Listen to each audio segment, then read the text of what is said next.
Now, depending where you are, it may be a bit of a soggy end of the week in Salt Lake City. You're watching a time lapse of the weather rolling on through the valley from the University of Utah. Looking south, you do see some gray clouds here and there. That swirling sea of clouds dropped some light showers on the camera. You can see much of the eastern end of the valley. What a way to end the week. You know, it kind of looks like the coffee creamer when you pour it in the morning and it kind of moves around the cup. I mean, that's what I'm thinking about right now, Seth.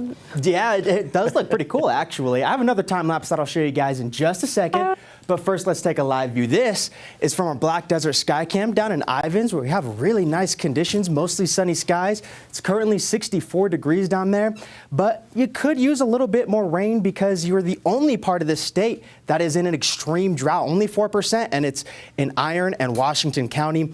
A lot of us are dry. 95 or nearly 96% of the state is in the dry category.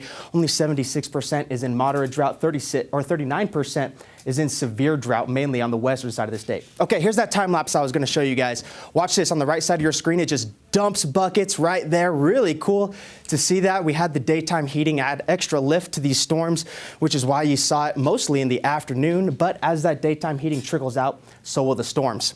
Let's punch into the north. We do have a couple of isolated showers in the higher elevations, a couple towards the southern Wasatch Front, the Utah Valley as well. A couple just south of the Oquirrh Mountains, but that is starting to taper off. Southern Mountains, similar story. Higher elevations looking at snow, lower elevations looking at rain, but even that's trickling out. And we do actually have a little bit towards the eastern side of the state as well. Canyonlands is currently looking at a couple of rain showers. Temperatures are in the 40s across the state, a couple 50s, 50 degrees in Logan, warmer in Logan than Salt Lake. Doesn't happen too often. 42 degrees in Provo. They just had a rain shower, so it dropped those temperatures a good amount. Then we have 50s down in the south, 64 degrees in St. George currently. Our Metrocast walks us through the rest of the night. 46 degrees in the next hour or two here with partly cloudy skies holding on.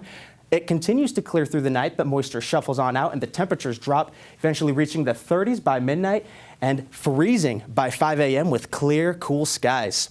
Our Futurecast shows what I've been talking about, the moisture moving on out. By ABC4 News at 10, we could still have a couple of flurries in the higher elevations of the northern mountains and the southern mountains, but for the most part, it will have moved on out. And then tomorrow we could have a couple of light showers around the Four Corners region, but nothing too impactful because high pressure takes its place and that acts as a storm block. We do have our eye on another system though. Here's what's going on. Here's the big picture. Low pressure starts to move on out and the moisture moves on out with it. We have clearer skies thanks to that high pressure acting as a storm block, but that low pressure flattens that high pressure ridge. Not enough to where we're going to get widespread snow or rain showers here. The showers are mostly going to stay to the north, but we could see a couple cross the Utah state or the Utah-Idaho state line, but it doesn't last long because high pressure again builds and continues our warm, dry pattern through the week. Our regional forecast shows that tomorrow we're going to be just a little bit warmer than we were today with 50s across the state, 45 degrees in Rock Springs, 58 degrees in Elko, and 68 degrees in St. George. And it gets warmer from here. 73 to close out the weekend in St. George with sunny skies. We do have some clouds moving through, but precipitation potential looks fairly light in the St. George area. 78 degrees to kick off your work week. 82 degrees by Tuesday, finally hitting the 80s again in southern Utah. 87 for your Wednesday, and then 90s possible for Thursday, maybe even Friday.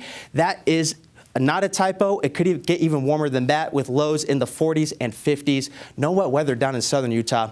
All right, if you're going to General Conference this weekend in Salt Lake, it's going to be a beautiful week. All you need is a light jacket, and that should suffice. Temperatures are going to be in the 50s, even 60s for some. All right, the Wasatch Front for the next 7 days looking good. We just have that slight chance on Tuesday, and it drops the temperatures ever so slightly, but it's not too bad. That's actually still above average for this time of year. And then it continues to warm up. We rebound straight back to the 70s, hitting the upper 70s.